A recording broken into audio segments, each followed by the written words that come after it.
विषय असा मी दिलेला आहे की आजचं जे माध्यम वास्तव आहे ते कसं समजून घ्यायचं आणि बाबासाहेबांची जी पत्रकारिता आहे ती पत्रकारिता आणि आजच्या माध्यम वास्तवाचा काही संबंध आहे हे मी सगळंच काही बोलणार नाही, कारण हा थोडासा क्लिष्ट विषय आहे. पण तरी या विषयाच्या अनुषंगानं बाबासाहेब आपल्याला परत नव्यानं समजून घेता येतात का याचा आपण प्रयत्न करूया. आणि मला रोडे सरांनी सांगितलं की 10ला आपली वेळ संपते, त्यामुळे आता 9 वाजलेले, 9ला 5 मिनिटं कमी आहेत. 5 मिनिटं आभार प्रदर्शनासाठी सोडलं तर 1 तास माझ्याकडे आहे. त्यामुळं 1 तासामध्ये जमेल तेवढं मी आपल्याला सांगण्याचा प्रयत्न करेल. शिरसाट सरांनी सांगितलं की मी विद्यापीठामध्ये शिकवतो. विद्यापीठामध्ये मोठी मुलं असतात. माझ्या आईला कळत नाही तर मी तिला सांगतो की बाबा 16वीला शिकवतो, मी 17वीला शिकवतो. 16वी 17वीला शिकवणं वेगळं आणि तुम्ही जे बसलेला आहात, मग याच्यामध्ये मी पाहिलं की म्हणजे खरं तर संयोजन समितीचं कौतुकच करायला पाहिजे की काही तरुण मुलं मुली दिसतात. नाही तर मी जातो आणि सगळे ज्येष्ठ लोक असतात. मी सम्राटमध्ये लेख लिहितो, फोन करतात लोक, ते सांगतात मी अमुक अमुक रिटायर्ड माणूस आहे, माझं वय 78 वर्षाचं आहे, माझं वय 60 वर्षाचं आहे. आणि मला आनंद होण्यापेक्षा दुःख होतं किंवा आपण कुणासाठी सांगतोय. आणि म्हणून मला मोठा आनंद वाटला की इथं सगळी तरुण मुलं मुली आणि ज्येष्ठ आणि सगळेच आहे. तर त्यामुळे नुसतंच अकॅडमिक बोलून उपयोग नाही, तर मी थोडं कळेल अशा भाषेमध्ये, समजेल अशा भाषेमध्ये. खरं तर हे पण अंतर खूप झालं, थोडं आणखी जवळ पाहिजे होतं. गाण्याच्या कार्यक्रमाला ठीक आहे, बोलायला थोडंसं जवळ पाहिजे, ठीक आहे. तर तरी मी काही गोष्टी तुम्हाला सांगण्याचा प्रयत्न करणार. मी काहीतरी फार विद्वत्तापूर्ण भाषण वगैरे करेल असं नाही आहे, पण मला काही सांगायचं या निमित्तानं. एक बघा ना की बाबासाहेब आंबेडकरांची जयंती ही 134वी जयंती आहे आणि जगभर चालू आहे. आता आमच्याकडे विद्यापीठामध्ये काल पत्रकालन म्हणाले 8 तारखेपासून 14 तारखेपर्यंत सामाजिक सप्ताह साजरा करा आणि कुलगुरू वगैरे सगळे कामाला लागले. केलं. सगळे पक्ष संघटना बाबासाहेबांची जयंती साजरी करतात. सगळ्या शासकीय ऑफिसेसमध्ये, कार्यालयांमध्ये सुद्धा बाबासाहेबांची जयंती होती. आणि मग आपल्याला असं वाटतं की वा काय बात की आतापर्यंत आमची उपेक्षा झाली, उपेक्षा केली, बाबासाहेबांची उपेक्षा झाली. म्हणजे त्यांना पाणी पिऊ दिलं जात नव्हतं, वर्गात बसू दिल्या जात नव्हतं, किंवा घटना समितीमध्ये येऊ दिल्या जात नव्हतं, किंवा घटना लिहिल्याच्या नंतर हिंदू कोड बिल जेव्हा लिहिलं तर तेव्हा हा अस्पृश्य माणूस आहे, याच्याकडून आमच्या धर्माच्या सुधारणा करायच्या का, असं शंकराचार्य म्हणाले. म्हणजे घटना घ्यायची आणि नंतर हिंदू कोड बिलाचा मुद्दा आला की परत हा माणूस शूद्र होणार. निवडणूक लढवली ज्या माणसानं या देशाची घटना लिहिली, जगानं कौतुक केलं. पहिल्या सार्वत्रिक निवडणुकीमध्ये बाबासाहेब आंबेडकरांचा दारुण पराभव करण्यात आला. काय परतफेड आहे बाबासाहेबांची? पराभव. आणि म्हणून मग असा जो एक भाग होता, भारतरत्न कधीतरी 90-91ला जन्मशताब्दी वर्ष, इथे सुटूर फुटूर लोकांना भारतरत्न मिळतो. पैसे घेऊन खेळणाऱ्याला, पैसे घेऊन गाणाऱ्याला भारतरत्न दिला. पण बाबासाहेबांना मरणोत्तर कधीतरी 90ला, 56ला गेले, 90ला, 91ला कधीतरी भारतरत्न मिळतो.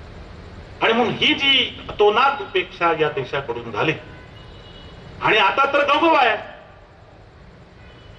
जिकडे तिकडे पोस्टर्स आहेत, बॅनर्स आहेत, टीव्हीवर, रेडिओवर, कार्यालयामध्ये. मग आता आपल्याला असं म्हणायचं का की बाबासाहेबांचा आता काय सगळ्यांनी स्वीकार केला, बाबासाहेबांचा सगळीकडे गवगवा चालू आहे आणि सगळे आता बाबासाहेबाला मानायला लागलेले आहेत, असं जर आपल्याला वाटत असेल तर आपण भ्रमात, तो भ्रम कृपया काढून टाका. की गवगवा होतोय म्हणजे बाबासाहेबांच्या विचाराला स्वीकारलंय असं नाही, पर्याय नाही म्हणून गवगवा होतोय. त्याची गवगव्याची खूप कारण मीमांसा आहे, पण मी त्या सगळ्या याच्यामध्ये जात नाही. पण एवढं लक्षात घ्या की गवगवा म्हणजे बाबासाहेबांचा विचार स्वीकारणं नव्हे. मोठी मोठी प्रतिमा उभे करणे, कटआउट्स उभे करणे म्हणजे बाबासाहेबांचे वारसा जपणे नव्हे. मोठा पुतळा उभा करणे 400-500 फूट म्हणजे बाबासाहेबांचा आम्ही वारसदार झालो किंवा सरकार बाबासाहेबांच्या बाजूने आहे, विमानतळाला नाव, अमुक या संस्थेला नाव, तमुक उड्डाण पुलाला नाव म्हणजे बाबासाहेबांचा विचार स्वीकारला असं नाहीये. मी तुम्हाला सांगतो की बाबासाहेब हा जो व्यक्ती आहे, कोण आहे व्यक्ती तुम्हाला सगळ्याला माहित आहे. मी काही तुमचं नवीन काही फार सांगेल असं नाही, पण तुम्हाला माहित असलेलं म्हणून सांगतो की एक अस्पृश्य माणूस आहे, ज्याला पाणी प्यायला नाही, काही शाळेत बसायला नाही वगैरे वगैरे, अपमान आहे. हा जो भीम नावाचा मुलगा आहे तो भीमराव आणि मग बाबासाहेब राष्ट्र निर्माता ही मजल तो मारतो कसा? काय आहे त्याच्यामध्ये? कोण आहे त्याच्या पाठीशी? काय जादू आहे? काय किमिया आहे? की एक अस्पृश्य पोरग ज्याला शाळेत बसू दिलं जात नाही, ज्याला गाडीमधून उतरवलं जातं, त्याला अंधारामध्ये भाकर खाली तर तो गाडीवान म्हणतो, त्याला गाडीवानाला विचारतो की पाणी कुठलं पिऊ, तर तो ते डबकं दाखवतो, त्याच्यातलं पाणी पिणं. असा एक मुलगा, तो मुलगा या देशाचं संविधान लिहितो. हा काय चमत्कार आहे? काय जादू आहे? बाबासाहेबांनी स्वतः म्हटलेलं आहे की ते बोटीमध्ये चालले होते गोलमेज परिषदेला, तेव्हा त्यांनी पत्र लिहिलेली आहे आणि ते पत्र म्हणतात की मला असं वाटू लागलेलं आहे की माझं जीवन जगणं एक काव्य बनत चाललेलं. कारण कुणी कल्पना करू शकणार नाही की असा एखादा मुलगा शिकतो काय आणि त्या गोलमेज परिषदेला जातो काय. हे कशाच्या बळावर झालेलं आहे? तर हे दोन गोष्टींच्या बळावर झाले. भीमरावाचा बाबासाहेब आंबेडकर होण्यामध्ये दोन गोष्टी कारणीभूत आहेत. एक आहे त्यांचं बुद्धी सामर्थ्य आणि दुसरं आहे त्यांची नैतिकता. ह्या दोन गोष्टी जर घेतल्या तर भारतामध्ये त्यांची बरोबरी करू शकेल किंवा ते ज्या काळामध्ये जगत होते त्या काळामध्ये जागतिक राजकारणामध्ये त्यांची बरोबरी करू शकेल. बुद्धिमत्तेच्या जोरावर, निकषावर आणि नैतिकतेच्या जोरावर असा एकही माणूस जगाच्या पाठीवर नव्हता, आताही नाही. आणि म्हणून ते सामर्थ्य त्यांनी प्राप्त केलं होतं. उगीच नाही की या व्यवस्थेला, या माणसांना, या पक्षांना, या धर्म व्यवस्थेला, इथल्या समाज व्यवस्थेला, इथल्या अर्थव्यवस्थेला, सगळ्याच व्यवस्थेला ठोकरीनं उडवून लावण्याची क्षमता बाबासाहेबांनी कुठून कमवली? तर ते आहे त्यांचं बुद्धी सामर्थ्य. आता लोक अभ्यास करतात, याचा अभ्यास, त्याचा अभ्यास, त्याचा अभ्यास. बाबासाहेबांनी अभ्यास केला, पण नुसतं दुसऱ्याचं ते सांगत बसले नाहीत. स्वतःचं एक तत्वज्ञान निर्माण केलं, स्वतःची एक विचारधारा निर्माण केली, स्वतःचं एक प्रत्येक प्रश्नावरचं उत्तर त्यांनी दिलं. भारत पाकिस्तानचा प्रश्न आहे का, हे घ्या त्याचा प्रश्नाचं सगळं अनालिसिस, त्याचं उत्तर. भारतामध्ये रुपयाचा प्रश्न आहे का, हे घ्या त्याचं अनालिसिस, हे घ्या त्याचं उत्तर. भारतामध्ये स्त्रियांची अवनती का झाली, स्त्रिया गुलाम का झाल्या, कुणी केल्या गुलाम, हे घ्या मनुस्मृतीनं गुलाम केल्या. मग कुणी मुक्त केलं, हे घ्या बुद्ध धम्म जेव्हा आला तेव्हा मुक्त झाले. प्रश्न आहे, त्याचं उत्तर आहे. प्रत्येक गोष्ट ही जात व्यवस्था, या जात व्यवस्थेनं सगळे माणसं गुलाम केली. विशेषतः स्त्रियांना जास्त छळ सोसावा लागला या जाती व्यवस्थेमुळे. आणि मग स्त्रियांना जर मुक्त व्हायचं असेल, सर्व माणसांना जर मुक्त व्हायचं असेल तर ही जात उद्ध्वस्त केली पाहिजे, तिचं निर्मूलन केलं पाहिजे, हे पण सांगितलं. आणि ते कसं करायचं ते पण सांग. हा जो भीमराव आहे तो बाबासाहेब होण्यामध्ये त्यांच्या बुद्धी सामर्थ्य, त्याची विचारधारा आणि सगळ्यात महत्वाचं म्हणजे नैतिकता जी आहे, नीतिमत्ता जी आहे, चारित्र्य जे आहे, ते इतकं शुद्ध, इतकं पारदर्शक आहे की जगातला कुठलाही माणूस त्यांच्या बाजूला उभा राहू शकत नाही. इतकं चारित्र्य त्यांनी स्वच्छ. आता मग बाबासाहेबांचा वारसा काय आहे? जेव्हा आपण म्हणतो की आम्ही त्यांचे वारसदार आहोत, आम्ही त्यांचे अनुयायी आहोत, मग आम्ही खरा वारसा काय बाबासाहेबांचा? कशात आहे वारसा? की ज्या गोष्टीमुळे बाबासाहेब झाले तो आमचा वारसा आहे. मग कुठला वारसा आहे? विचारांचा वारसा हा बाबासाहेबांचा खरा वारसा. आणि या निकषावर आता या लोकांना बघितलं, हे गाणे म्हणणारे म्हणजे गायकांना नाही म्हणायचं मला, उदो करणारे जे लोक आहेत, उदो करणारे पक्ष आहेत, उदो करणाऱ्या संघटना आहेत, मुखवटे धारण केलेले हे जे लोक उंच प्रतिमा उभे करू पाहतात, त्यांनी बाबासाहेबांचा विचार स्वीकारलेला आहे का? बाबासाहेबांची लिगसी ज्याला म्हणतो ती स्वीकारलेली आहे का? बाबासाहेबांनी जे सांगितलं त्याच्याप्रमाणे ते चालू पाहतात का? त्याची उत्तर नाही आहे. राजरोज संविधानाची कत्तल केली जात आहे. संविधानाच्या विरोधात रोज गोष्टी घडत आहेत. पोलीस प्रशासन असेल, काय कुठली यंत्रणा असेल, कायदे यंत्रणा असेल, सर्व यंत्रणामध्ये असंवैधानिकतेचा शिरकाव झाला. आणि अशी माणसंच बाबासाहेबांचा गौरव करू लागली. आणि म्हणून कृपा करून गौरव म्हणजे बाबासाहेबांचं काहीतरी स्वप्न साकार होत आहे, गौरव म्हणजे बाबासाहेबांच्या विचारांना आता कुठंतरी मान्यता मिळत आहे, असं कृपा करून समजू नका. ते फार लोक हुशार आहेत. त्यांना माहित आहे की ही जी जनता आहे, ही जनता बाबासाहेबांवर निस्सीम प्रेम करणारी आहे. बाबासाहेबांच्या नावासाठी आपलं प्राण सुद्धा उधळून देणारी ही लोक आहेत. आणि म्हणून या लोकांना जर आपली मतपेटी बनवायचं असेल तर यांच्या पुढे बाबासाहेबांचं नाव घ्या, यांच्या पुढे जय भीम म्हणा, यांच्या पुढे मोठे प्रतिमा उभा करा, यांच्या पुढे स्मारक बांधा, पंचतीर्थ निर्माण करा.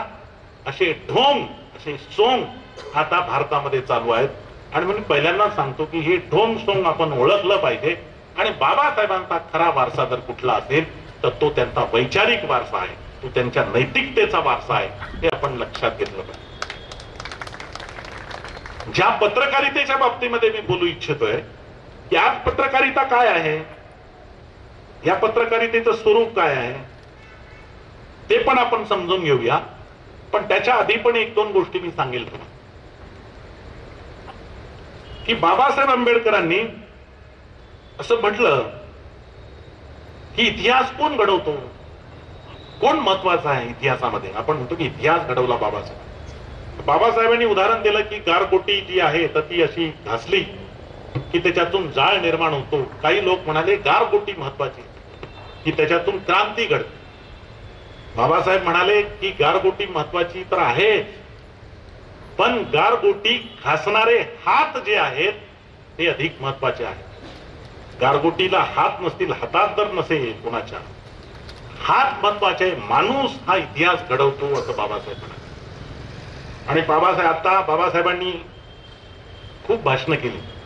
आणि मी मुलांना सांगेल, तरुण आहेत, ही बाबासाहेबांचं मी म्हणालो की बाबासाहेब हे पदव्यांचे अलेक्झांडर होते.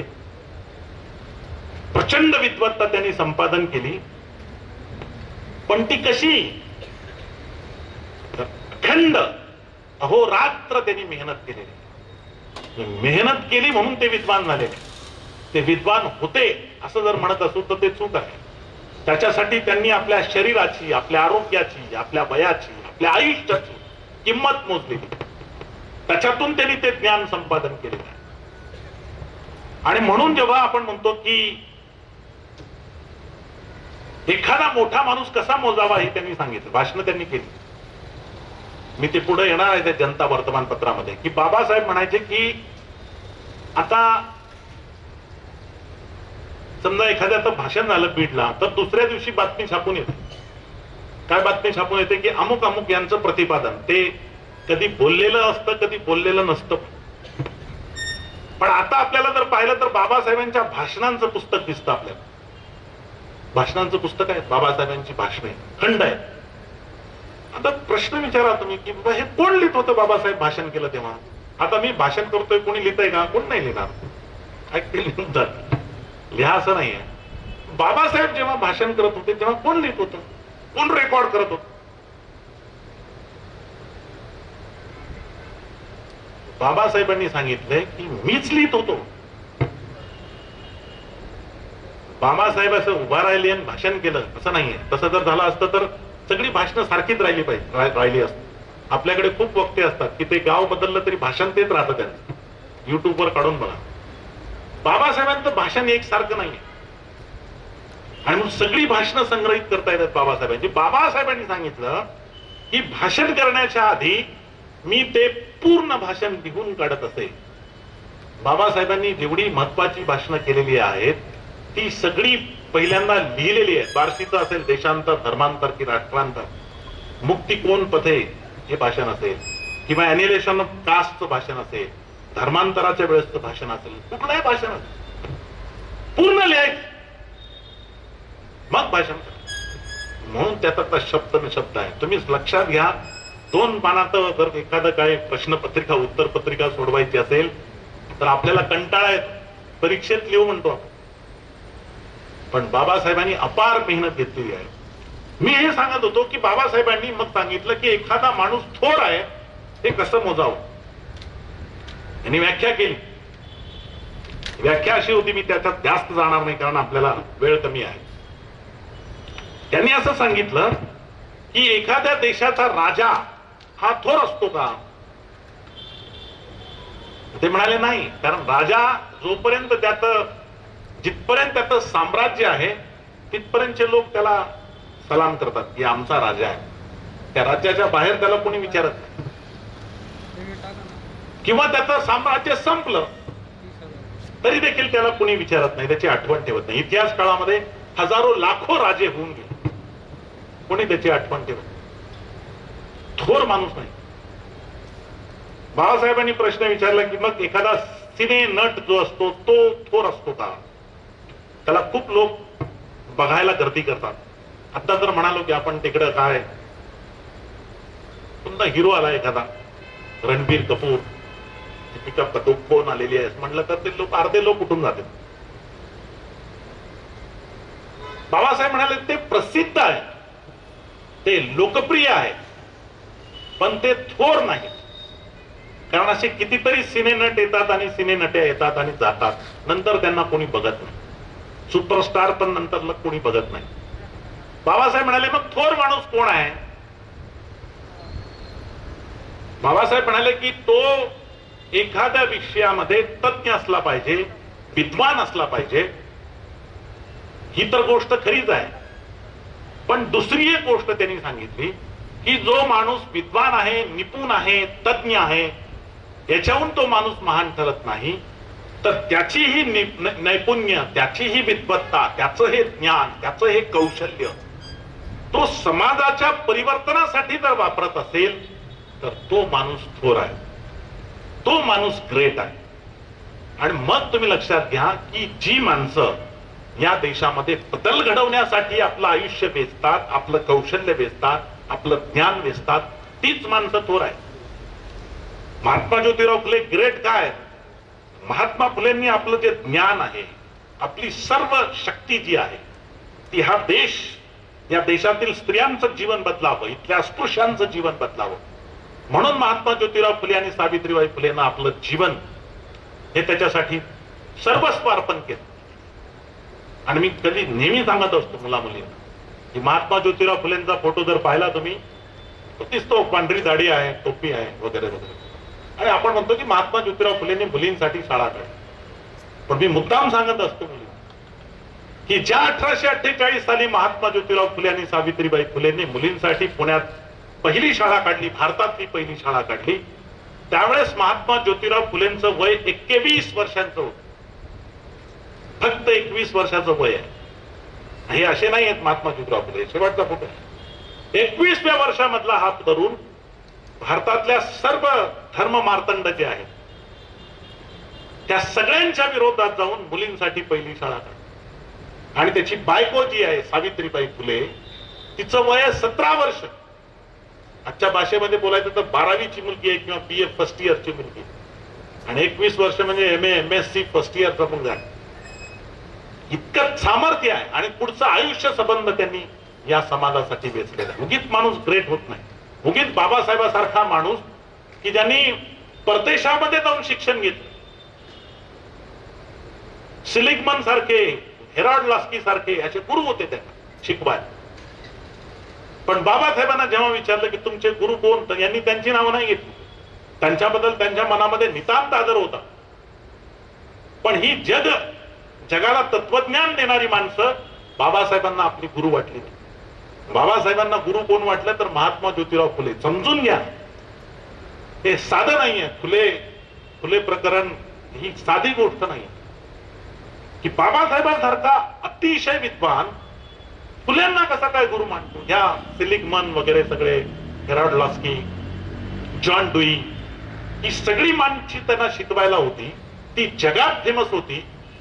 फुल्यांना महाराष्ट्राबाहेर फारसं कोणी ओळखत नव्हतं. असा माणूस बाबासाहेब म्हणतात हा माझा गुरु आहे. बुद्ध तर होतेच जगामध्ये गेले, बुद्ध गुरु आहे. कबीर भारतात होते, म्हणजे एक जगात गेलेला गुरु, एक भारतात असलेला गुरु आणि एक महाराष्ट्रातला गुरु, असे 3 गुरु केले.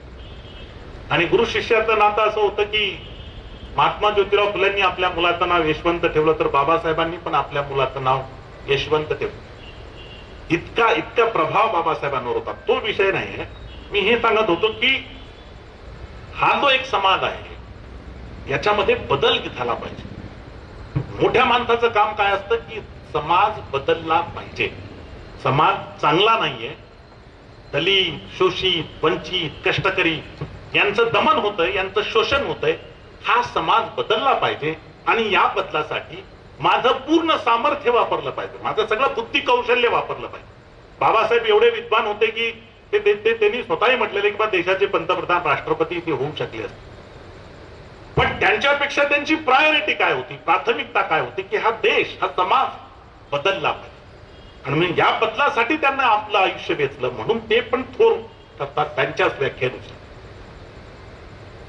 प्रत्येक मोठा माणूस आपल्या समाजासाठी एक स्वप्न पाहत असतो. प्रत्येक युगामध्ये स्वप्न असतं त्या माणसाचं. आज तुम्ही विचारा की बाबासाहेबांचं स्वप्न साकार झालंय का? बाबासाहेबांचं जर स्वप्न साकार झालं असतं तर आपल्याला इथं येऊन बसायची गरजच नव्हती, मला बोलायची गरज नव्हती, तुम्हाला ऐकायची गरज नव्हती. ते स्वप्न साकार झालेलं नाही म्हणून आपण इथं काय स्वप्न पाहत असतात. प्रत्येक युगामध्ये तो माणूस एक स्वप्न पाहतो. त्याला युटोपिया पण म्हणतात. त्याला एक आदर्श समाजाचं स्वप्न पडत असतं. तथागत गौतम बुद्धांना पण आदर्श समाजाचं स्वप्न पडलं. काय होता तथागत बुद्धांचा आदर्श समाज? मी त्या सगळ्या याच्यामध्ये जात नाही, कारण तुम्ही प्रबुद्ध लोक आहात.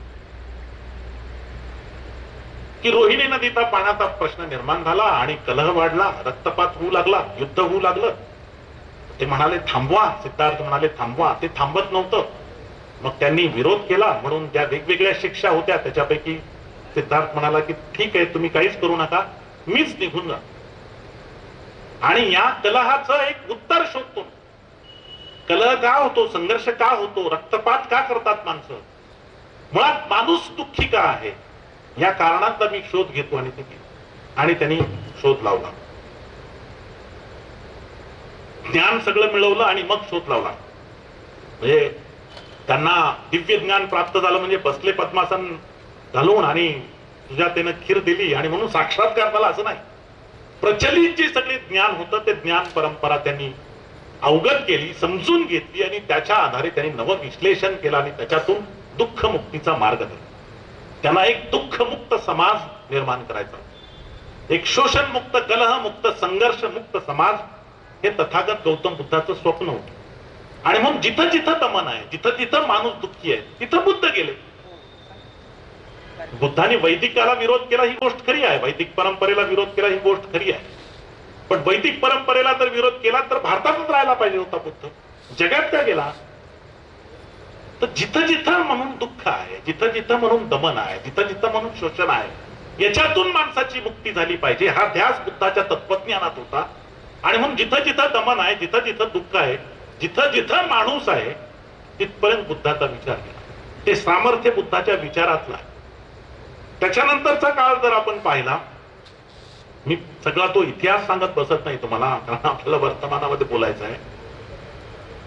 त्याच्यानंतर जर अजून एक जर आपण घेऊ, 1-2 उदाहरणं जर घेतली आपण, तर त्या कबीराचा मी उल्लेख केला. त्याच्या आधी मी संत रविदासाचा उल्लेख करेन. आपल्या महाराष्ट्रामध्ये फारसं काही त्यांच्याबद्दल वाचल्या बोलल्या जात नाही. उत्तर भारतामध्ये खूप मोठ्या प्रमाणामध्ये वाचल्या बोलल्या जातात संत रविदासाबद्दल. रैदास पण त्यांना म्हणतात. त्यांनी पण एक स्वप्न पाहिलं समाजात, की समाज कसा असावा, समाज कसा असला पाहिजे. त्यांना पण या समाजामध्ये परिवर्तन पाहिजे.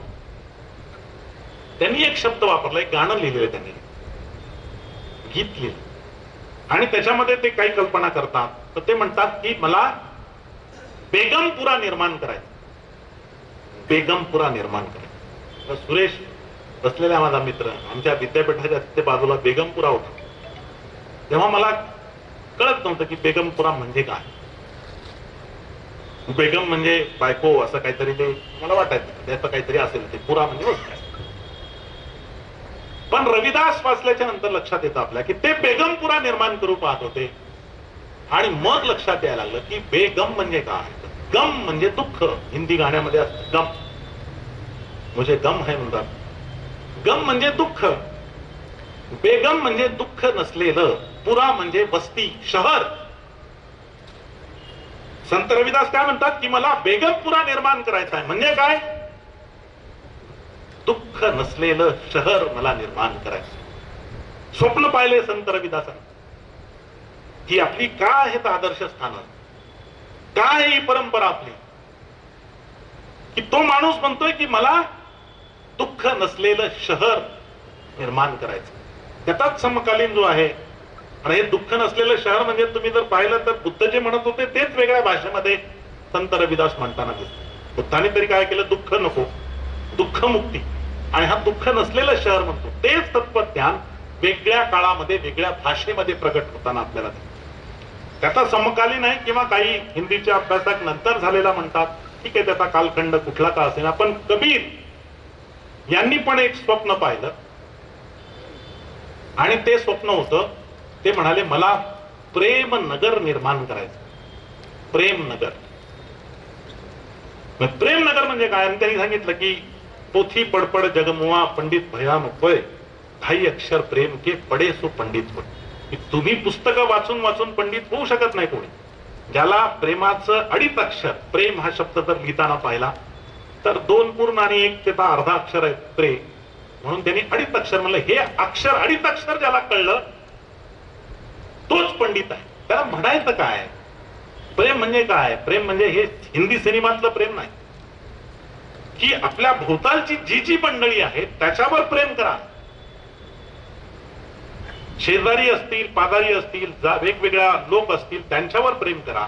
आपल्या भोवतीची प्राणी सृष्टी आहे त्याच्यावर प्रेम करा. आपल्या भोवतीची निसर्ग सृष्टी आहे त्याच्यावर प्रेम करा. या सगळ्यांवर प्रेम करा. बुद्धाची जी करुणा आहे ना, करुणा. मला काल एकाने प्रश्न विचारला की दया आणि करुणामध्ये काय फरक आहे. दया आणि करुणा आपला विषय नाही, पण प्रेम या याच्यानं सांगतो. दया कशाला म्हणतात आणि करुणा कशाला म्हणतात. तर दया एका परंपरेमध्ये आहे, दया दाखवा, दया करो प्रभू. बुद्ध करुणा म्हणतो. काय फरक आहे दया आणि करुणा. दया याचा अर्थ असा होतो, अरे रे वाईट झालं, वाईट झालं, खूपच वाईट झालं, निघाले आपल्या कामाला. दुसऱ्याबद्दल शोक प्रगट करणे ही दया आहे. वाईट झालं, बरं झालं. बुद्ध म्हणतात करुणा म्हणजे काय, तर एखादा संकटात सापडलेला, एखाद्याचं वाईट झालेलं आहे, अरे वाईट झालं एवढं म्हणून थांबायचं नाही, तर त्याचं जे वाईट झालेलं आहे ते दुरुस्त करण्यासाठी जो प्रयत्न करतो आणि जी कृती करतो त्याला करुणा म्हणतात. त्याचं दुःख दूर करण्यासाठी प्रयत्न केला पाहिजे. नुसतं शोक व्यक्त करून भागणार नाही. त्याच्या दुःखामध्ये सहभागी होऊन त्याचं दुःख कमी करण्याचा तो प्रयत्न करतो. जी कृती असते त्याच्यामध्ये एक करुणा असते. तसं कबीर म्हणतात की मला प्रेम नगर वसवायचं आहे की जिथं कुणी कुणाचा द्वेष करणार नाही. आज काय भारतामध्ये, आज भारताचं काय चित्र आहे आपल्याला. आपण ही लिगसी मानतो आहोत. हे लोक सोडले तर बाकी लोकांचं काय, याला मारा, त्याला कापा, त्याच्या याच्यावर जा, त्याच्या प्रार्थना स्थळावर झेंडा लावा. आमच्या नांदेडमध्ये तर त्या मस्जिदीच्या पुढं भिंत उभी करतात. भिंत, लाकडं, पत्र, पडदे, 1,500 पोलीस. कसं काय धार्मिक असू शकतो माणूस. धर्म कसं काय द्वेष शिकवू शकतो. इतकं द्वेषाचं वातावरण कसं काय असू शकतं या देशात. की जो कबीर सांगतो की कसं असलं पाहिजे शहर, प्रेमाचं शहर असलं पाहिजे. आणि या भारतामध्ये आपण पाहतोय तर आज देशाचं शहर, द्वेषाचा देश बनलेला. देशाच्या याच्यावरच आपला समाज उभा आहे की काय असं आपल्याला वाटायला. आणि म्हणून कबीराची आठवण पुन्हा पुन्हा करावं लागते, बुद्धाची पुन्हा पुन्हा आठवण करावं लागते, पुन्हा पुन्हा संत रविदासाची आठवण करावं लागते की आता जर तुम्ही द्वेष करणार असाल दोघी दुःखी होणार. तुम्हाला काय वाटतं, मी तुमचा द्वेष केला तर तुम्हाला फक्त दुःख होतं, तुम्हाला फक्त यातना होता. जो द्वेष करतो त्याच्या मनात काय होतं, त्याच्या शरीरात काय होतं. तुम्ही राग करून बघा एखाद्याचा, तुमचे श्वास वाढतो. दुसऱ्याला तुम्ही रागावलं तरी तुमचा श्वास वाढला म्हणजे तुमच्या शरीरावर परिणाम झाला. दुसऱ्याबद्दल जर तुम्ही वाईट विचार मनामध्ये आणत असाल तर तुमचं पण वाईटच होणार आहे. इतका साधा विचार कळत नाही. पण अतोनात द्वेष म्हणजे पदावर बसले तुम्ही, राज्याचे प्रमुख झाले तरी द्वेष, हा जो द्वेषाचा विचार आहे. म्हणून कबीराचा आपल्याला पुन्हा आठवण करावी लागते. आणि महात्मा ज्योतिराव फुले ज्यांचा आपण उल्लेख केला की महात्मा ज्योतिराव फुलेंनी पण एक स्वप्न पाहिलं. आपल्याला पुढे जायचं आहे, वेळ कमी आहे. त्यांनी एक स्वप्न पाहिलं. ते म्हणाले की बळीचं राज्य आलं पाहिजे, शेतकऱ्याचा राजा बळी याचं राज्य आलं पाहिजे, एकमय राष्ट्र निर्माण झालं पाहिजे. हे स्वप्न महात्मा ज्योतिराव फुलेंनी पाहिलं. काय स्वप्न पाहत होती आपली माणसं, काय उगाच बाबासाहेब त्यांना गुरु मानतात की हा समाज एक असला पाहिजे, भेदाभेद नको, दमन नको, शोषण नको, अन्याय नको, अत्याचार नको, दुःखी नको कोणी, असं एकमय राष्ट्र निर्माण करण्याचं स्वप्न महात्मा ज्योतिराव फुले पाहत होते. शेतकऱ्याला सन्मान मिळेल, त्याची उन्नती होईल, तो सुखी होईल, असं बळीचं राज्य ते आणून पाहत होते. बाबासाहेबांनी एक स्वप्न पाहिलं. काय स्वप्न पाहिलं बाबासाहेबांनी? बाबासाहेबांनी प्रबुद्ध भारताचं स्वप्न पाहिलं. मला असा एक देश निर्माण करायचा आहे. तुम्ही कृपा करून समजून घ्या, बाबासाहेबांना तुमची माझी काळजी होती का? तर होय, तुमची माझी काळजी होती. पण त्याहून अधिक त्यांना देशाची काळजी होती. लक्षात, बाबासाहेबांच्या याच्यामध्ये दलितांची जी कामं आहेत ती तर मी सांगताच येते, पण या देशाचा विचार ते पदोपदी करीत होते. हे लक्षात घ्या. केवळ तुमच्या माझ्यासाठी त्यांना करायचं नव्हतं. हा देश मजबूत झाला पाहिजे, हा देश समृद्ध झाला पाहिजे, या देशाचं जगामध्ये नाव झालं पाहिजे, ही कामना, ही आस बाबासाहेबांच्या प्रत्येक विचारामध्ये आपल्याला पाहायला. आणि म्हणून ते केवळ आपल्याला प्रबुद्ध करू पाहत नव्हते. म्हणून त्यांनी जे स्वप्न पाहिलं, बाबासाहेबांनी 2 प्रतिज्ञा केल्या आयुष्यामध्ये. एक प्रतिज्ञा होती की मी हिंदू म्हणून जन्मलो तरी हिंदू म्हणून मरणार नाही. 35 ला केली, ठेवले येते. आणि 1956 ला ती पूर्ण केली. आणि ती पूर्ण करताना त्यांनी आपल्या सोबत एक प्रतिज्ञा केली. आपणही त्या प्रतिज्ञेचा भाग आहोत. आणि ती प्रतिज्ञा होती की मला सारा भारत बौद्धमय करायचा आहे. म्हणजे काय करायचं? धर्मांतर करायचं. सगळं बुद्ध धर्माचा पाया ज्या विचारावर आहे, समता, स्वातंत्र्य, बंधुता, ही विचारधारा ज्यांच्या जीवनामध्ये प्रधान असेल असा एक समाज मला निर्माण करायचा, जो प्रबुद्ध समाज आहे. तो प्रबुद्ध समाज म्हणजे प्रबुद्ध भारत आहे. आणि म्हणून नाही असू दे,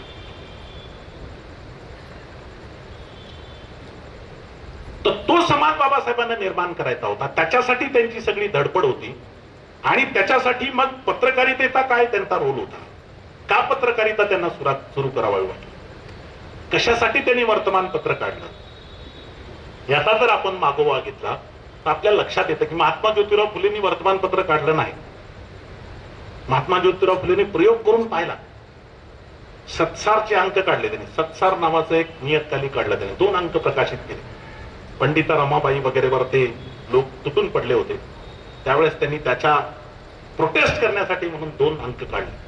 पण लवकरच त्यांनी ते म्हटले की हे काही खरं नाही, कारण ती परिस्थिती त्या काळात तशी नव्हती.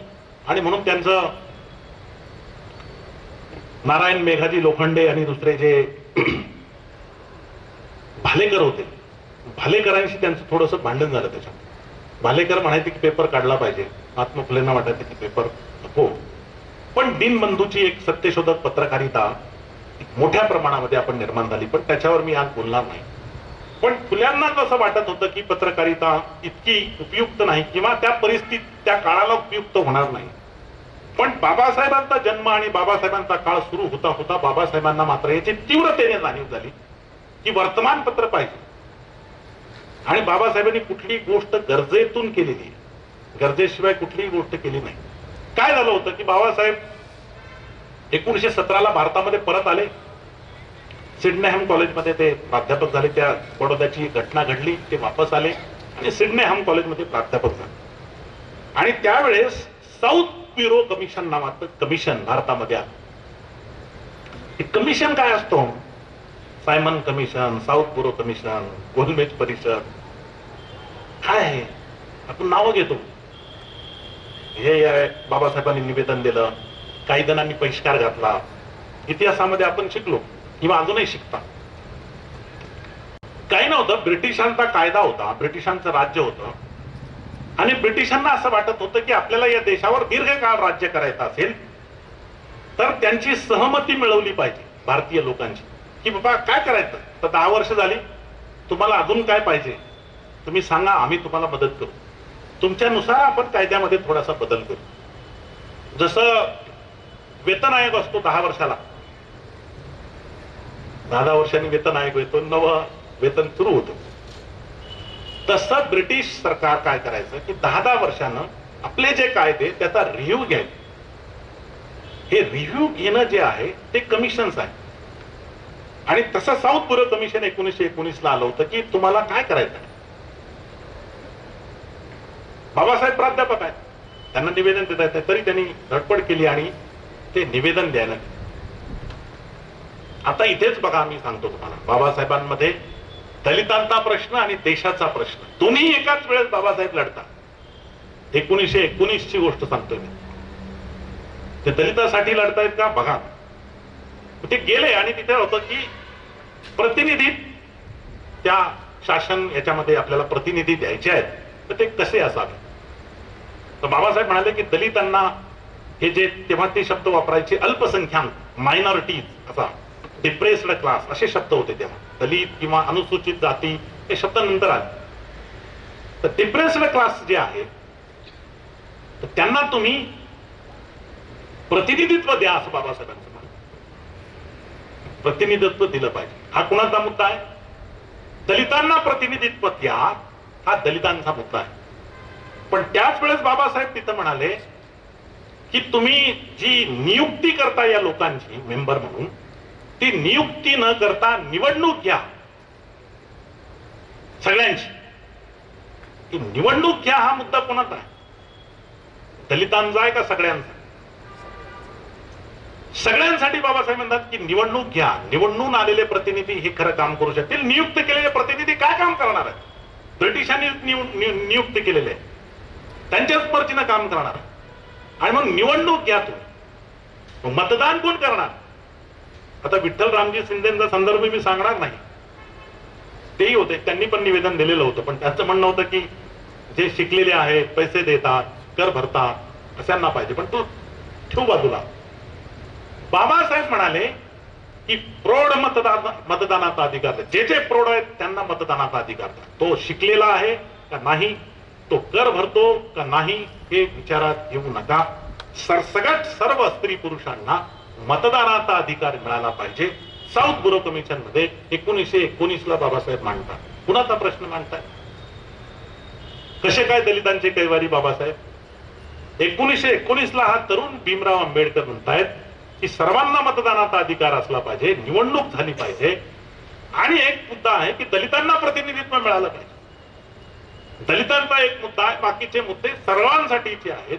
एकाच वेळेस बाबासाहेब दोन्हींचा विचार करतायत. देशाचा पण आणि माझ्या समाजाचा प्रतिनिधित्व मिळालं पाहिजे त्याचा पण विचार आहे. तो विचार नाही असा नाही. आणि म्हणून या साऊथ ब्युरो कमिशन मध्ये ते मत मांडतात. आणि लक्षात येतं, अरे हे जे मी मांडतोय ते कुणीच सांगायला तयार नाही, एकही वर्तमानपत्र नाही. आणि म्हणून मला वर्तमानपत्र काढलं पाहिजे, दुसरं कोणी काढणार. आणि म्हणून बाबासाहेब म्हणाले की आता मी एक वर्तमानपत्र काढणार. 19ला ही घटना घडली, त्यांना वाटलं की आपण वर्तमानपत्र काढलं पाहिजे. 31 जानेवारी 1920ला बाबासाहेबांनी वर्तमानपत्र काढलं. मूक नायक, मुक्यांचा नायक, त्याला कुणीच बोलू देत नाही, अशाच्या वतीनं बोलणारा एक मुखपत्र म्हणजे मूक नाही. बाबा आणि शाहू महाराजांना जेव्हा कळलं तर शाहू महाराजांनी त्या काळामध्ये 2,500 रुपये त्यांना भेट दिली, विना परतावा. कुठलीही परतावा नाही की बाबा मला नंतर परत द्या, असं नाही. घरी जाऊन शाहू महाराजांनी चेक दिला 2,500 रुपये. म्हणून बाबासाहेब उगीच नाही म्हणाले की शाहू महाराजांचा जन्मदिवस हा सणासारखा साजरा करा. हा दलितांचा सखा आहे, हा दलितांचा मित्र आहे, दलितांचा हितचिंतक आहे. की शाहू महाराजांना ती दृष्टी होती की हा तरुण काय करू पाहतो. आणि म्हणून 1920 ला बाबासाहेबांनी मूक नायक काढलं. मूक नायक यासाठी काढलं की कुणी हे प्रश्न मांडायला तयार नाहीये, कुठलंही वर्तमानपत्र ते मांडायला तयार नाहीये, मी हे मांडणार.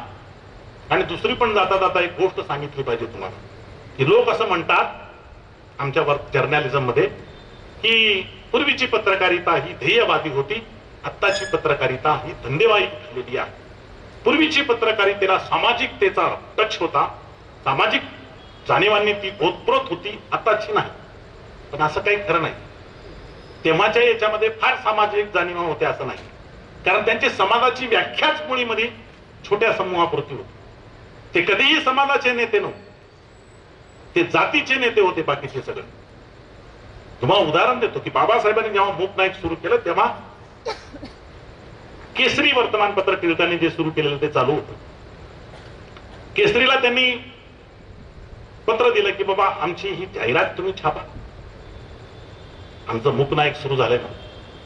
तर त्यांनी काहीच उत्तर दिलं. बाबासाहेब म्हणाले की पैसे देतो, आमची जाहिरात छापा. तर केसरी म्हणाला आमच्याकडे जागा नाही. आमच्याकडे जागा नाही.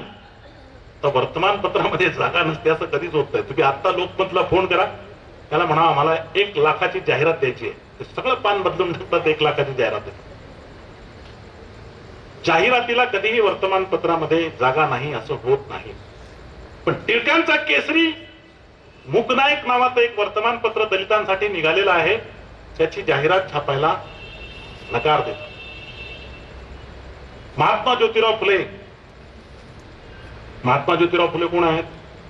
19व्या शतक त्यांच्या नावानं ओळखलं जावं असा महापुरुष आहे महात्मा ज्योतिराव फुले. 1852 साली पुण्याच्या विश्रामबाग वाड्यामध्ये महात्मा ज्योतिराव फुलेंचा स्त्रियांचे उद्धार करते म्हणून सत्कार केला ब्रिटिशांनी, महावस्त्र देऊन, शाल देऊन. शाल आता कुणालाही देतो आपण, तेव्हा ते असं कुणालाही देता येत नव्हतं. वर्णानं जो श्रेष्ठ आहे त्याला फक्त ते शाल दिली जायची. असं शाल देऊन त्या काळामध्ये महात्मा फुलेंचा हे स्त्रियांचे कैवारी आहेत, स्त्रियांचे उद्धार करते आहेत म्हणून ब्रिटिश शासनाने सत्कार. ते महात्मा फुले 1890 ला जेव्हा वारले तेव्हा टिळकांच्या या केसरीमध्ये महात्मा फुलेंच्या मृत्यूची बातमी छापण्यात आली नाही. 19व्या शतकातला महापुरुष आहे. काय हा द्वेष आहे? छापले. तुम्ही म्हणाल की टिळक राजकीय सुधारणांचे पक्षधर होते आणि आगरकर जे आहेत ते सुधारणावादी होते. आगरकर त्यांच्यापासून बाजूला निघालेले होते. आगरकरांनी सुधारणेवादाचा पक्ष घेतला. आगरकरांच्या सुधारक मध्ये सुद्धा महात्मा ज्योतिराव फुलेंच्या मृत्यूची बातमी छापण्यात आलेली नव्हती. काय होते हे सामाजिकता यांच्यामध्ये? हे सामाजिक वर्तमानपत्र आहे, ही ध्येयवादी वर्तमानपत्र आहे. ही कुणासाठी वर्तमानपत्र चालत होती, कुणाचा विचार ती मांडत होती. आणि म्हणून बाबासाहेब म्हणाले की आपलीच वर्तमानपत्र पाहिजे, आपलंच वर्तमानपत्र पाहिजे. म्हणून बाबासाहेबांनी मूकनायक सुरू केलं. 1920 ला टिळक वारले, वर्तमानपत्र सुरू झालं. नंतर टिळकांचं निधन झालं 1 ऑगस्ट 1920. बाबासाहेबांनी काय करणार? बाबासाहेबांना माहित होतं की आपल्या गुरुची बातमी या माणसाने छापलेली नाही. पण बाबासाहेब बेस्टे नव्हते. बाबासाहेबांनी टिळकांच्या मृत्यूची बातमी आपल्या वर्तमानपत्रात छापली. पण तिथं गंमत, दुसऱ्या एका सामान्य माणसाचा मृत्यू पण झालेला होता, त्याची बातमी 4-5 ओळीत छापली आणि टिळकांची बातमी 1.5 ते 2.5 ओळीमध्ये छापली. 1.5-2.5 ओळीमध्ये सांगितलं की हे असे लोकमान्य होते, ते त्यांना निधन झालं, देवाज्ञा झाली. छापली नाही असं नाही, पण त्याची मोठी बातमी केली. ह्या गमती आहे. पण त्याच्यातून आपल्याला त्या काळची सामाजिक स्थिती कळते की बाबासाहेबांना का निकड वाटली वर्तमानपत्राची. बाबासाहेब आंबेडकरांनी या वर्तमानपत्रामध्ये जे लेख लिहिले बाबासाहेब काही त्याचे संपादक नव्हते. बाबासाहेबांनी जेवढी म्हणून पत्रकारिता केली त्या पत्रकारितेमध्ये फक्त बहिष्कृत भारत या वर्तमानपत्राचे ते संपादक होते. बाकी कुठल्याही वर्तमानपत्राचे ते लिगल किंवा आपण त्याला आपण म्हणतो त्याच्यावर छापलेलं असे ते संपादक नव्हते. त्यांच्या मार्गदर्शनाखाली ते निघत. बाबासाहेब त्याच्यामध्ये भरपूर लेखन करत आणि त्यांच्याच सगळ्या नेतृत्वाखाली ते निघत होते, एवढं खरं आहे. पण तांत्रिक दृष्ट्या जर पाहिलं तर बहिष्कृत भारत याचे ते संपादक होते. या मूकनायक मध्ये जे लेख लिहिलेले आहेत त्याच्या सगळे लेख मी तुम्हाला सांगणार नाही, पण एक लेखाचा मी तुम्हाला दाखला देईल की त्यामध्ये बाबासाहेबांची या समाजाकडे पाहण्याची भूमिका लक्षात आहे. काय म्हणून पाहतात ते समाजाकडे, आपल्या काय धारणा होती या समाजाकडे पाहण्याची त्यांची. तर त्यांनी सांगितलं की हा जो समाज आहे तो समाज जहाजासारखा आहे. कधी पण साहित्याचे बसलेले अभ्यासात की जसा माणसाला अनुभव येतो ती उदाहरणं आपण आपल्या भाषणातून लेखनातून देत असतो.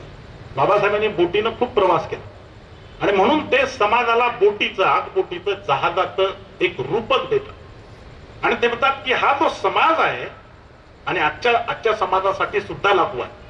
आणि ज्या लोकांना वाटतं ना की याचं वाईट करू त्याचं वाईट करू, यांना या देशातून हाकलू त्यांना देशातून हाकलू, त्यांनी दुय्यम नागरिक राहिलं पाहिजे, त्यांनी आमच्या पायाखाली राहिलं पाहिजे, त्यांच्यासाठी हे उदाहरण आजही उपयुक्त आहे. म्हणून मी तुम्हाला सांगतो 1920 ला लिहिलेलं असलं तरी तर बाबासाहेब म्हणाले की हा समाज जहाजासारखा आहे.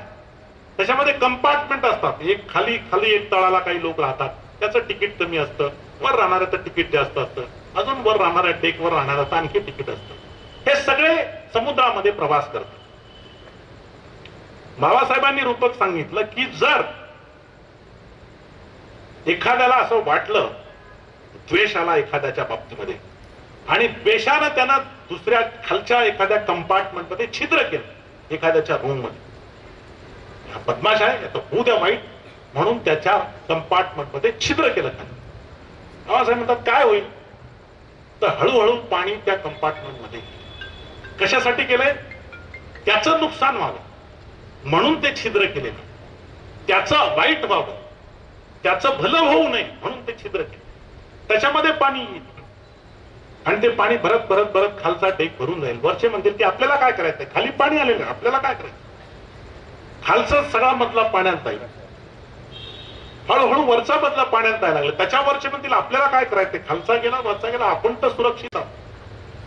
असं म्हणतात की असं जर आपण मूग गिळून बसलो, शांत बसलो तर हळूहळू पाणी त्या जहाजामध्ये एवढं येईल की ते जहाज बुडून जाईल.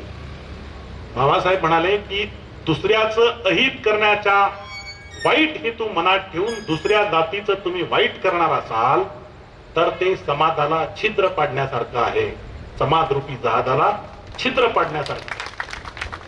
आणि त्या छिद्रातून जे पाणी येईल त्याच्यामध्ये तुम्ही बुडून जाल, ते आधी बुडतील एवढंच आहे. आणि मग या देशामध्ये जे द्वेषाचं वातावरण निर्माण करू पाहताय त्यांनी लक्षात घेतलं पाहिजे की तुम्ही माराल, तुम्ही जगणं नासपून टाकाल बाकीच्यांचं, पण याचा अर्थ तुम्ही सुखी व्हाल असं अजिबात समजू नका. तुमची बी गत तीच होणार आहे. हे आजचं नाही, हे सनातन आहे. बुद्धाचा शब्द आहे तो सनातन, त्यांनी उचलला. बुद्धाने सांगितला यस धम्मो सनातन, हाच सनातन नियम आहे. सनातन हा बुद्धाचा शब्द आहे. काय काय चोरलंय काय काय सांगू तुम्हाला तिथे की हे सनातन सत्य आहे की तुम्ही दुसऱ्याचा नाश करायला जाल तर तुमचा नाश होणार. म्हणून बाबासाहेब म्हणले असा हा समाज आहे. म्हणजे बाबासाहेब कुणाची काळजी पाहतात, डेकच्या खालच्या माणसाची वाहतात ना. बाबासाहेबाला संपूर्ण समाजाची काळजी की हे समाजाचं जहाज डुबता कामा, समाज नष्ट होता कामा. बहिष्कृत भारतमध्ये त्यांचा एक संदर्भ तुम्हाला अजून एक मुद्दा, त्याच्यामध्ये ते असं म्हणतात की एक घोषणा आली आपल्याकडे आणि ते म्हणाले की स्वराज्य आम्हाला निर्माण केलं पाहिजे, स्वराज्य आलं पाहिजे. मी तुम्हाला इतिहास जरी सांगत असलो त्याचं वर्तमानाची नातं आहे, तेवढेच उदाहरण मी तुम्हाला सांगतो. बाबासाहेबांनी सांगितलं की कोणी म्हणजे लोक म्हणायला लागले किंवा एक प्रसिद्ध जे आहे टिळकांचं की स्वराज्य हा माझा जन्मसिद्ध अधिकार आहे. स्वतंत्रता आंदोलन होतं. बाबासाहेब म्हणाले स्वराज्य म्हणजे आमच्यावरील राज्य. बाबासाहेबांनी अग्रलेख लिहिला. काय लिहिला, वाक्य नीट लक्षात घ्या. बाबासाहेबांची जी भाषा आहे, बाबासाहेबांना मराठी सुरुवातीला येत नव्हतं.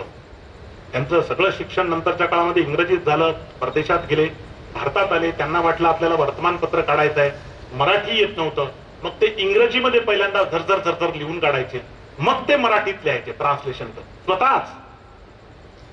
पण नंतर लक्षात आलं की असं काही खरं नाही, म्हणून त्यांनी सगळं वाचलं, तुकाराम वाचला, ज्ञानेश्वर वाचले, सगळे संत वाचून काढले, सगळं मराठी वाङ्मय वाचून काढलं आणि आपली भाषा त्यांनी बलवान केली. मराठी भाषेवर सुद्धा प्रभुत्व त्यांनी मिळवलं आणि म्हणून त्यांनी लिहिलं की स्वराज्य म्हणजे आमच्यावरील राज्य. म्हणजे बाबासाहेबांची काय कल्पना आहे, काय धारणा आहे स्वराज्याबद्दल? स्वराज्याबद्दल त्यांची धारणा आहे, अजूनही ती धारणा महत्वाची आहे, म्हणून मी तुम्हाला सांगतोय. ते म्हणाल की हे काय 1947च्या आधीच सांगताय आम्हाला. बाबासाहेब असं म्हणाले की पारतंत्र्यापूर्वी कुणाकडे काय होते, माझ्या भाषेत सांगतो, स्वातंत्र्य आपण पारतंत्र्यात होतो म्हणजे काय होतं. मग आपण विचार करू की जे धनवान आहेत, जे जमीनदार आहेत, त्यांच्याकडे पारतंत्र्यामुळे काय गेलं होतं. ते जमीन होती, त्यांच्याकडे होती, जमिनीवरची सत्ता होती, पैसे होते, ज्यांची धर्मावर सत्ता होती ती धर्मावर सत्ता होती, धर्मामुळे त्यांना प्रतिष्ठा होती का? होती. काय नव्हतं त्यांना धार्मिक सत्ता होती, त्यांना आर्थिक सत्ता होती, त्यांना सांस्कृतिक सत्ता होती. काय नव्हतं त्यांना? राजकीय सत्ता नव्हती. जे प्रस्थापित आहेत त्यांना राजकीय सत्ता नव्हती. दीन दलित आदिवासी कष्टकरी गोरगरीब यांना काहीच नव्हतं. स्वातंत्र्याच्या आधी त्यांच्याकडे काहीही नव्हतं. त्यांनी नुसतं कष्ट करायचं, नुसती गुलामी सहन करायची. बाबासाहेब म्हणाले की जर स्वराज्य आलं तर ते कुणाला मिळणार आहे? स्वराज्य कुणाच्या हातामध्ये जाणार? तर ज्यांच्याकडे धर्मसत्ता आहे, त्यांच्याकडे सांस्कृतिक सत्ता आहे, ज्यांच्याकडे आर्थिक सत्ता आहे, त्यांच्या हातामध्ये सत्ता जाणार आहे, राजकीय सत्ता.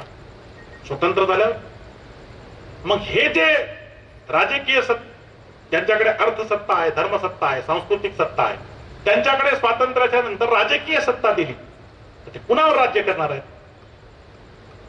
गरिबावर करणार, दीन दलित कष्टकऱ्यांवर करणार आहेत राज्य.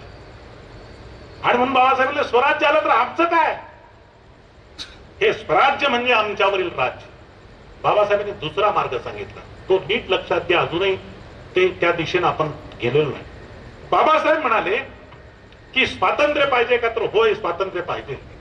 ब्रिटिशांना त्यांनी खणकावून सांगितलं की तुम्ही नव्हता तेव्हा आम्ही खितपतच पडलेलो होतो, तुम्ही आल्यावरही आम्ही खितपतच पडलेलो आहे, तुमचा काय उपयोग? त्याच्यापेक्षा तुम्ही जा या देशात, असा सांगणारा पहिला माणूस. तुमची गरज नाही आम्हाला, तुमचा काय उपयोग? आमच्या जीवन स्थितीमध्ये जर बदल होत नसेल, तुम्ही आमच्यावर राज्य करता म्हणता, काय उपयोग आहे?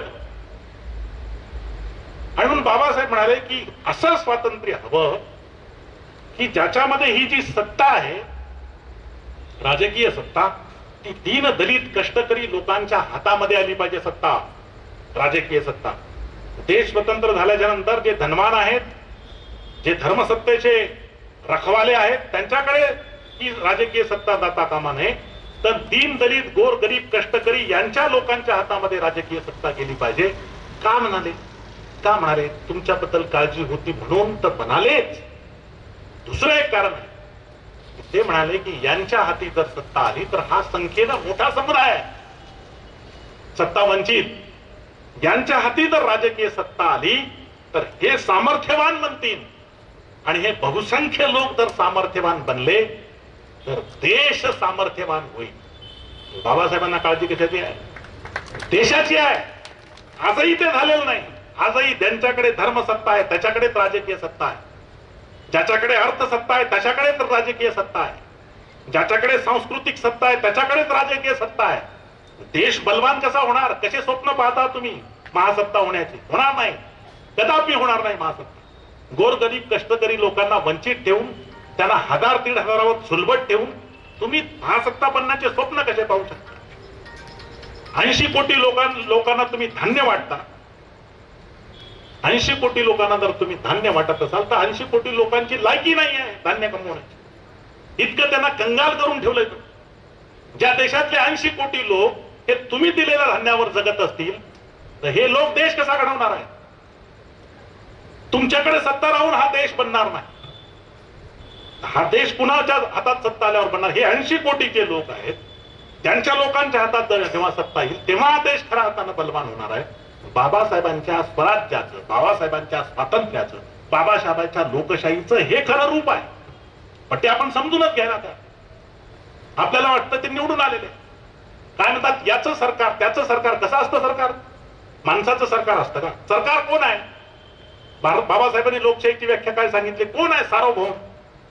सार्वभौम कोण आहे? लोक सार्वभौम आहे. लोक सर्वोच्च सत्ता आहे. माणूस एक एक माणूस सर्वोच्च सत्ता आहे. तो माणूस म्हणतोय की ते सरकार आहे. म्हणजे जे सरकार आहे ते हात पसरायला लागलेला आहे. तुम्ही आहात बाबा. ही लोकशाही म्हणजे बाबासाहेबांनी असं केलं, तुमच्या वतीनं ते कारभार करतायत. तुम्ही निवडलेलं आहे की आमच्या वतीनं तुम्ही कारभार करा, आम्ही मालक आहोत.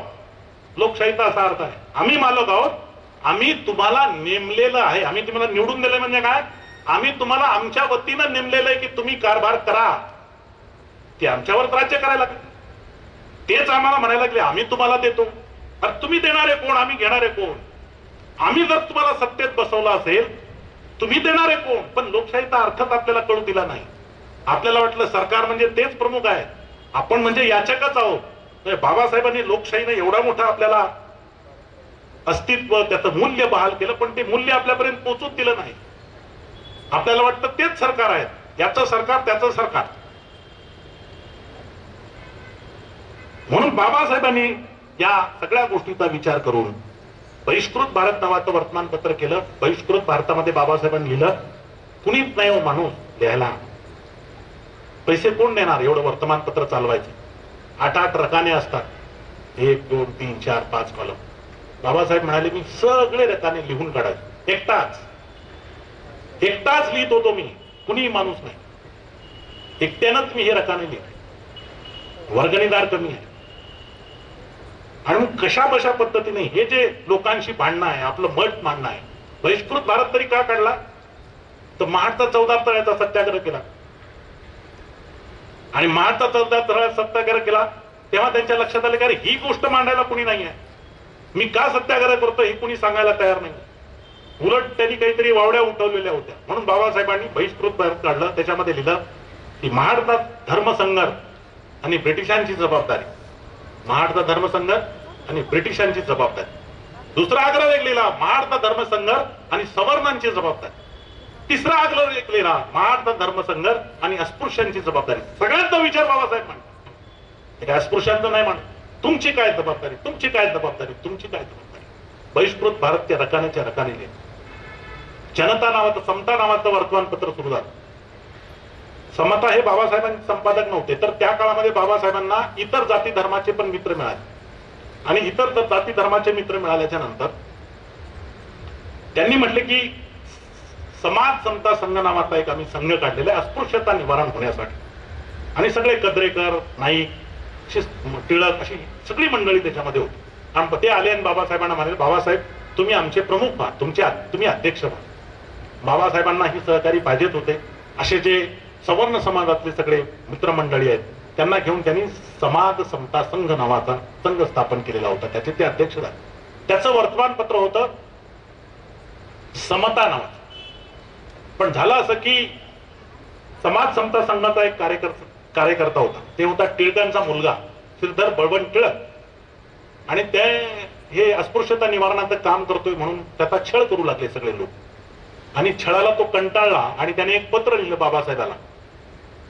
आणि ते पत्र असं होतं की बाबासाहेब की मी माझं हे पत्र तेव्हा तुम्हाला मिळेल तेव्हा मी या जगात असणार नाही.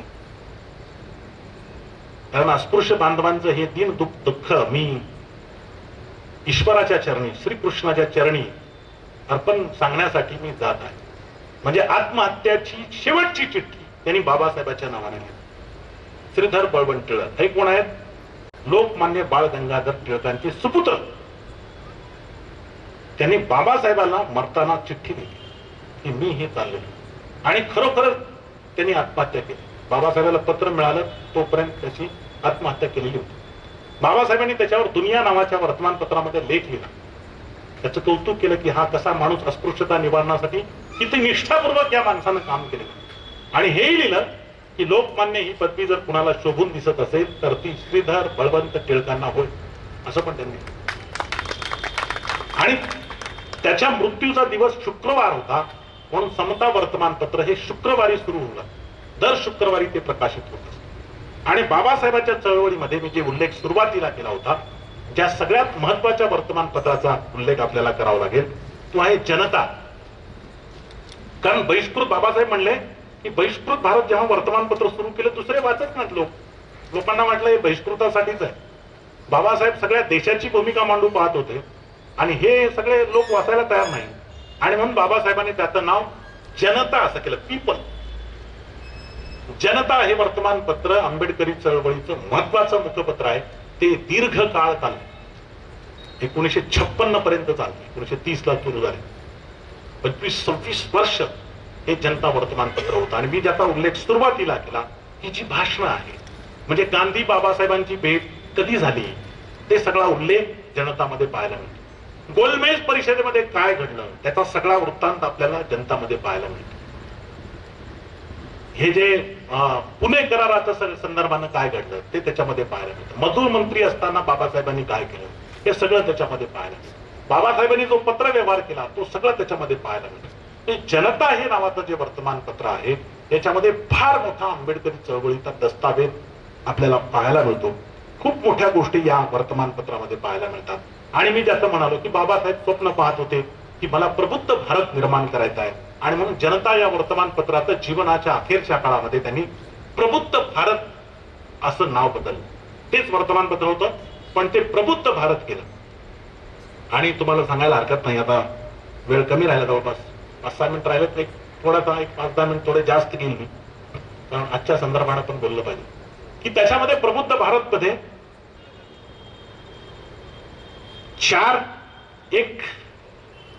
1 किंवा 2 डिसेंबर असेल, डिसेंबर 1-2-4 दिवस आधी शेवटचा जो अंक प्रबुद्ध भारतचा प्रकाशित झाला तो महात्मा ज्योतिराव फुले विशेषांक म्हणून प्रकाशित. काय होता? महात्मा ज्योतिराव फुले विशेषांक. 1 डिसेंबर 1 डिसेंबर 1956. तर वर्तमानपत्र असतं, वर्तमानपत्राच्या इथं नाव असतं, नाव, आणि इथे एक चौकट असते, कधी कधी जाहिरात असते, छोटी बातमी. तिथं बाबासाहेबांनी महात्मा ज्योतिराव फुलेचा फोटो छापलेला आहे. त्याच्या खाली 4 ओळी लिहिले की ज्योतिराव फुले यांना ते संबोधून ते लिहितात की ह्या ज्या ओबीसी जाती आहेत, जातींचा उल्लेख केलाय काय त्यांनी, हे सगळे तुम्हाला सोडून जात आहे.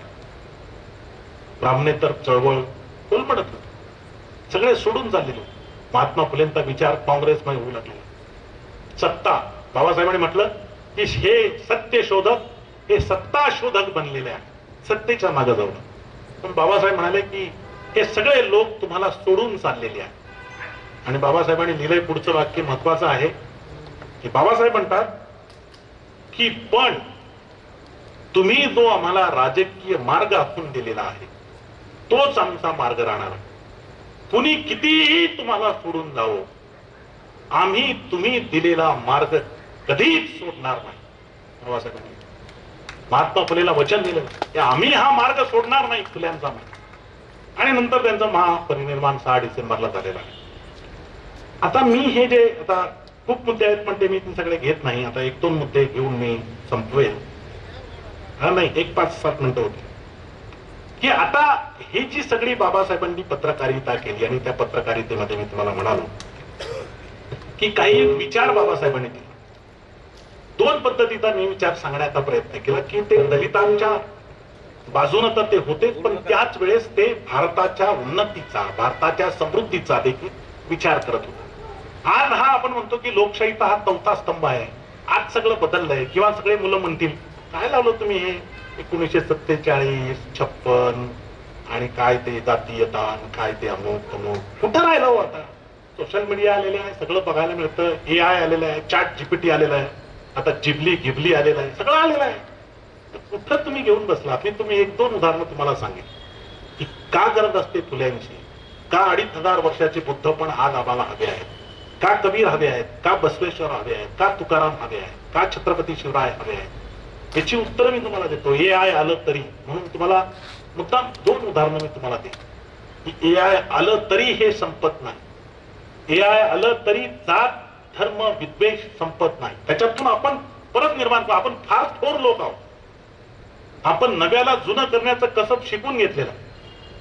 कारण जेव्हा टीव्ही आला तर आपण रामायण महाभारत आणलं आणि लोक लहान मुलं ते बाण मारायचा खेळ खेळू लागले, गदा घेऊन फिरू लागले. आपण पेन आणि कागद याच्या जगामध्ये असताना बाण आणि धनुष्य बाण आणि काय गदा घेऊन आपण खेळू लागलो. असा आपला समाज आहे. याची मी मुद्दाम 2 उदाहरणं देईल तुम्हाला की टिमनीट गेब्रू नावाची एक अभ्यासिका आहे. त्यातलं उदाहरण देईल तुम्हाला. तर तिने एक मेल पाठवला. तुमच्यावर निगराणी आहे. तुम्ही असं समजू नका की तुम्ही फार मुक्त आहात. मी जे बोलतोय किंवा तुम्ही मोबाईल मध्ये जे बोलता ते सगळं रेकॉर्ड आहे. तुम्ही जे कुणाला बोललेला आहात ते सगळं रेकॉर्ड आहे. समजूच नका की मोबाईलवर बोललेलं मी डिलीट केलं, मेसेज डिलीट केला, सगळं आहे. आणि तुमचा सगळा नकाशा त्यांनी काढून ठेवलेला. हे काहीच लपलेलं नाही. ह्या कशासाठी म्हणतोय मी, टिमनीट गेब्रू नावाची एक अभ्यासिका आहे. तिनं एक मेल केला आपल्या मैत्रिणीला. मेल मध्ये तिनं लिहिलं, एक अभ्यास केला तिनं. आता आपल्याकडे बायोमेट्रिक असतं, बायोमेट्रिक. तर बायोमेट्रिक सारखं तिकडे एक ऍप होतं. त्या ऍप मध्ये समोर जाऊन उभं राहायचं, चेहरा ओळखायचा. तर झालं असं की तिनं म्हटलं की हे जे ऍप बनवलेलं आहे त्या ऍपनं कृष्णवर्णीय महिलांना माणूस म्हणून ओळखायला नकार दिला. काय तिने शोधन केलं की ते जे ऍप आहे चेहरा पाहून माणूस ओळखायचं, तर त्या ऍपनं कृष्णवर्णीय महिलांना माणूस म्हणून ओळखण्यास नकार दिला. म्हणजे कोणीच नाही, समोर उभंच नाहीये कोणी. तिनं सांगितलं की श्वेतवर्णीय बाई किंवा माणूस उभा केला तर ते ऍप 0.7 वेळा चुकतं. तुम्ही बघा, अलेक्सा असं नाव आहे. अलेक्साला आपण आदेश देतो किंवा सिरी, कोर्टाना अशी काही ऍप आहे.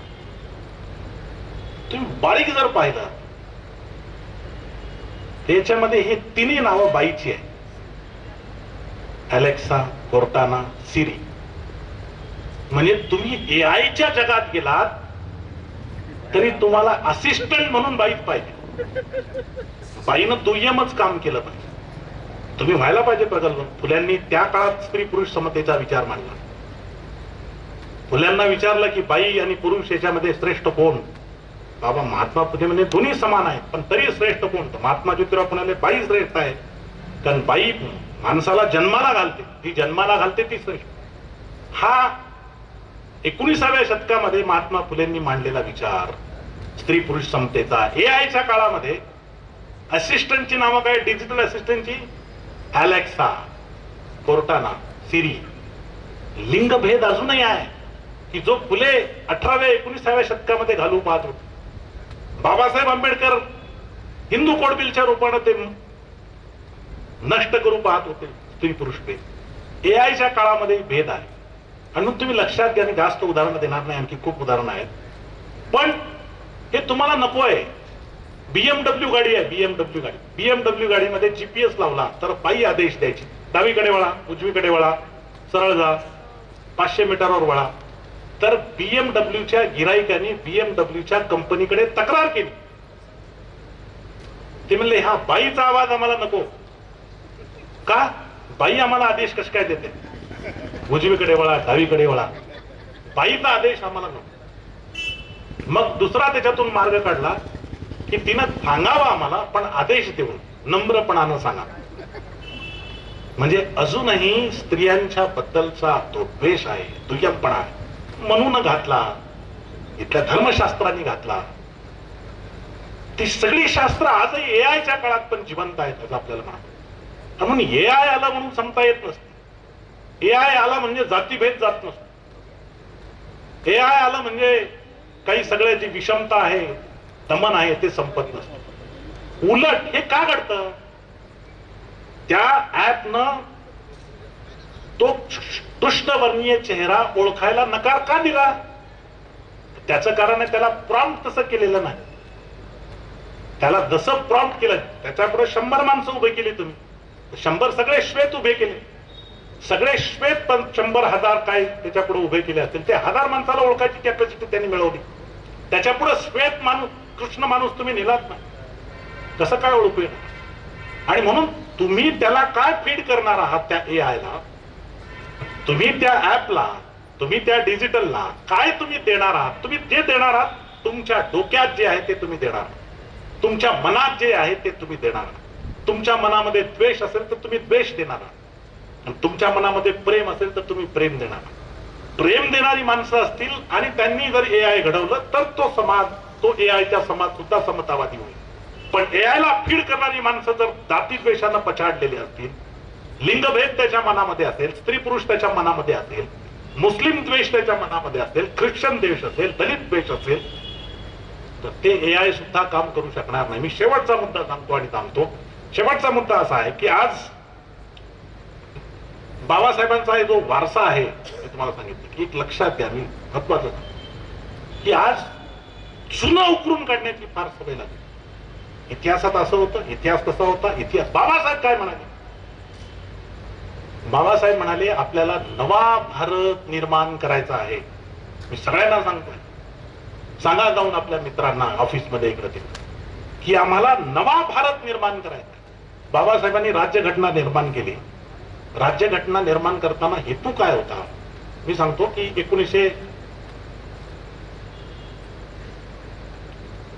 2ं महायुद्ध झालं, हिरोशिमा नागासाकीवर बॉम्ब वर्षाव झाला आणि जग एकत्र आलं. जग म्हणाले आता भांडण नको, सगळ्यांनी सगळ्याला मुक्त करावं. अनेक देश स्वतंत्र झाले, अनेक देशांनी राज्यघटना बनवल्या. भारतानं देखील राज्यघटना बनवली, बाबासाहेबांनी ती राज्यघटना बनवली. इतर देशांनी राज्यघटना बनवताना काय केलं, बाबासाहेबांनी काय केलं, याच्यातला एक फरक सांगतो ना. इतर देशांनी असं केलं की त्यांचे जे रूढी होत्या, त्यांचे संकेत होते, त्यांच्या ज्या परंपरा होता, त्या सगळ्या परंपरा एकत्रित केला, ही झाली राज्यघटना. चला, बाबासाहेबांनी तसं केलं नाही.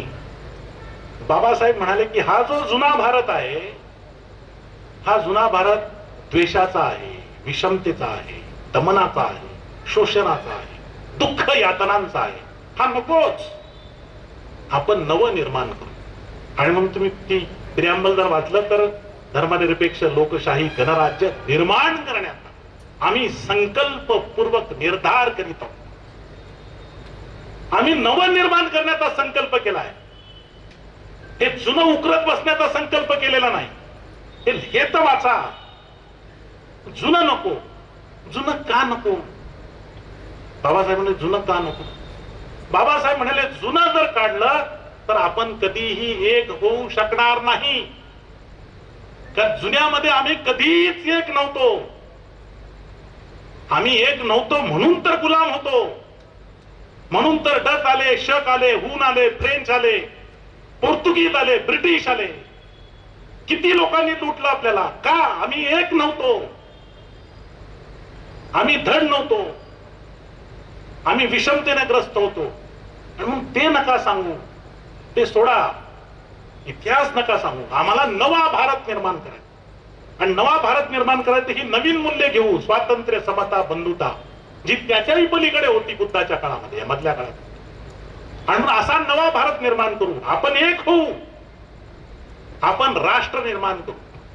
आणि म्हणून ते म्हणाले की राष्ट्रवाद कसा आहे, हा जुना जर खोदत काढाल ना तुम्ही कुणाच्या कबरी फिबरी, तर मुडदे बाहेर येतील. माणसं उभं करता येणार नाही. आपल्याला माणसं उभी करायची, देश घडवायचा आहे. कसा घडवणार आहात तुम्ही मुडदे उकडून देश? ज्या इतिहासामध्ये आम्ही कधीच एक नव्हतो, तो ते पुन्हा पुन्हा सांगून आम्ही एक कसे होणार आहोत? हा देश कसा निर्माण होणार आहे? राष्ट्र कसं उभं राहणार आहे? आणि आम्ही तर म्हणालो की आम्ही संकल्पपूर्वक निर्धार केलेला असं करण्याचा. आणि म्हणून लक्षात घ्या की बाबासाहेब म्हणाले की पुढचा भारत निर्माण करायचा आपल्याला, मागचा नाही. आणि म्हणून स्वातंत्र्य, समता, बंधुता ही मूल्य तुम्ही घ्या, त्याच्यावर देश निर्माण करा. आणि बाबासाहेब राष्ट्रनिष्ठा म्हणजे काय त्यांनी सांगितलं. काय सांगितलं राष्ट्रनिष्ठा म्हणजे? लोक म्हणाले की बाबा आम्ही पहिल्यांदा भारतीय आहोत, नंतर अमुक धर्माचे, अमुक जातीचे आहोत. बाबासाहेब नाही, तुम्ही दुसरी निष्ठा सांगूच नका. कारण तुम्ही दुसरी निष्ठा सांगितली की पहिली निष्ठा दुर्बळ होते. तुम्ही दुसरी निष्ठा सांगू नका की मी नंतर अमुक आहे. बाबासाहेबांनी राष्ट्रनिष्ठा सांगितली. कुठल्याही देशातल्या माणसानं सांगावं की ही राष्ट्रनिष्ठा तुम्हाला मान्य आहे की नाही. बाबासाहेब म्हणाले मी पहिल्यांदाही भारतीय आहे, नंतरही भारतीय, मी इतर कुणीही नाही, कुणीच नाही, मी भारतीय आहे. एकमेव निष्ठा, ही एकमेव निष्ठा घेऊन हा नवा भारत निर्माण करण्यासाठी आपण पुढे आलं पाहिजे. तो बाबासाहेबांचा वैचारिक वारसा आहे, तो बाबासाहेबांचा नवा विचार आहे. आणि हे सगळ्यांना जाऊन सांगा की तुम्ही जुना भारतामध्ये जर एकत्वाची भावना शोधत असाल तर ते कधीच मिळणार नाही.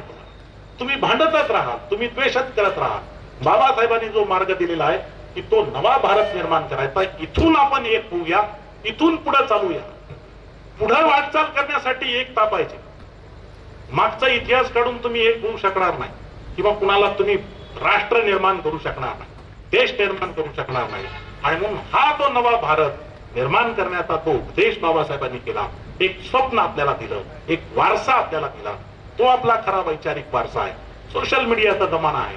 सोशल मीडिया असो, AI असो, या सगळ्या गोष्टी किती आल्या तरी जोपर्यंत आपला विचार बदलत नाही, जोपर्यंत आपल्याला बाबासाहेबांचा खरा वारसा कळत नाही, तोपर्यंत हा देश बदलणार नाही. तोपर्यंत आपण कितीही गौरव केला, कितीही पुतळे उभारले, कितीही उंच मूर्त्या उभ्या केल्या तरी हा देश बदलू शकत नाही. हा देश तेव्हाच बदलू शकतो जेव्हा बाबासाहेबांचा खरा वैचारिक वारसा आपण जपू. तो जपण्याचं बळ तुम्हाला मिळावं एवढीच अपेक्षा व्यक्त करतो. मला बोलवलं त्याबद्दल संयोजन समितीच्या मी आभार मानतो. आपण इतका वेळ घालला असताना देखील मला ऐकून घेतलं शांतपणानं, त्याबद्दल आपणा सर्वांप्रती कृतज्ञता व्यक्त करतो आणि थांबतो. जय भीम, जय बुद्ध, जय भारत. धन्यवाद सर.